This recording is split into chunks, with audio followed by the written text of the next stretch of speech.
Dear students,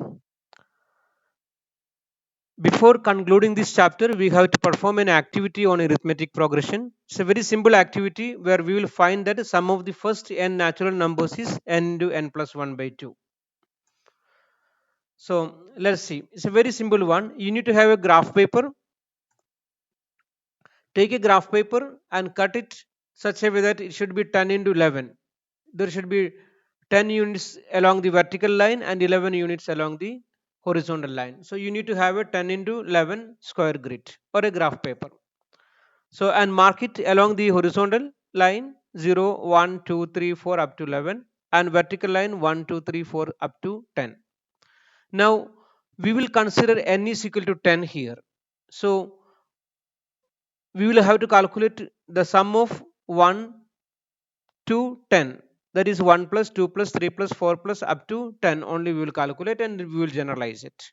So this is considered as 1. So color this first box. You can have different colors also for different box horizontal lines.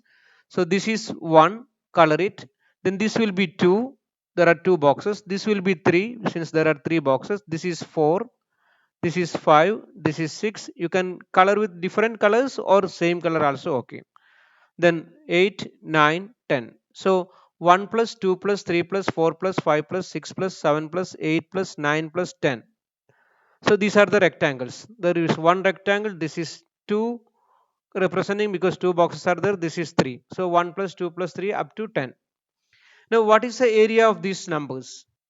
To calculate that, what is 1 plus 2? This area of this one means sum of the numbers from 1 to 10. What is that? To calculate that, we will not do the normal theoretical way. We have to do practically. So what we do, we cut a replica of this shaded part. Cut a replica of this shaded part and place it over this one.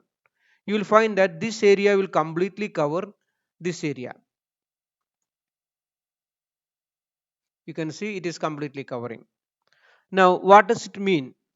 Area of this shaded region, area of the whole square sheet is 10 into 11 because 10 is the vertical height and 11 is the horizontal one. So area of the whole squared paper is 10 into 11. So area of the shaded portion is, because you have two replicas covering it, means area of that shaded portion is 10 into 11 by 2. But we have taken here n is equal to 10. 1 to 10 only we calculated. So n into n plus 1 by 2 is the sum of the n natural numbers. 10 is equal to n means 11 is n plus 1. N into n plus 1 by 2 is the sum of the n natural numbers. So after doing that, you have to write down. You remember like last year we had done it. That is title, objective, prerequisite knowledge, materials required, procedure, observation and conclusion, and the other side the activity sheet. It will look like this. First page you will write down this one, activity sheet. This I will WhatsApp you. And the other side you will have the graph paper and you will have the replica slightly above that one. So you paste it. So this is the activity. Thank you, students.